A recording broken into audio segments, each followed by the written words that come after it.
ইসরা চলো আমার মা রান্নাঘরে যেয়ে দেখি আমার মার রান্নাঘরের আজকে রেসিপি কি কি আছে। ঠিক আছে, চলো দেখি আমার মার আজকে রান্নার রেসিপি কি কি আছে। ওই দেখো আমার মা এখন ইন্ডাকশনে যে মাছের ঝোল বসিয়েছে, আর কি কি মাছ রান্না করছে দেখি চলো।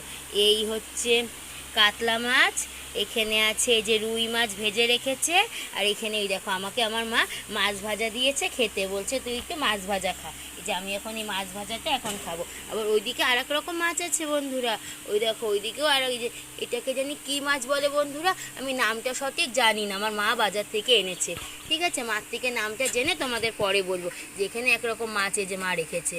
এই যে দেখেছো, এই যে আজকে হচ্ছে মার রান্নাঘরের রেসিপি এই পর্যন্তই।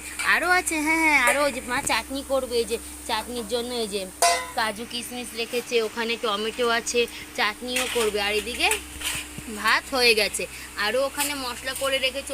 ওই দিয়ে ও আবার কি জানি রান্না করবে। ও হ্যাঁ হ্যাঁ ওই যে ওখানে আবার ওই যে সজনে ডাঁটা, তারপরে ওই যে আলু ওই যে কেটে রেখেছে, দেখেছো ওই যে সজনে ডাঁটা আলু দিয়েও তরকারি করবে সর্ষে পোস্ত দিয়ে। এই যে এই হচ্ছে এখন পর্যন্ত এইটুকু রেসিপি আমার মা রান্নাঘরে। আর বাদ বাকি আরও কী কী রেসিপি আছে তোমাদের পরের ভিডিওতে জানাবো। ঠিক আছে, চলো তাহলে টাটা।